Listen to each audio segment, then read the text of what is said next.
Na wajia tena Malenga Injenga, kaka mstaarabu, ni wataarifu kwamba siku ya Jumamosi itakayokuwa tarehe 14 mwezi wa pili, tutakuwa na mkutano mkubwa, kongamano la Kiswahili chuoni Tharaka.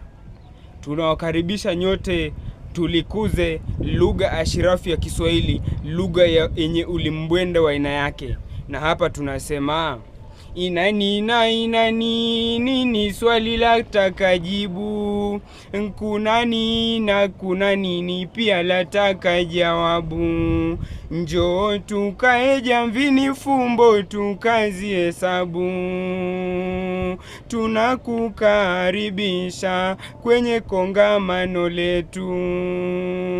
Karibuni, karibuni, karibu kongamanoni, wa bara na maziwani. Karibuni, karibuni, njooni ukumbini, fumbo tukazi hesabu. Kweli ninawaalika kwenye kongamano letu.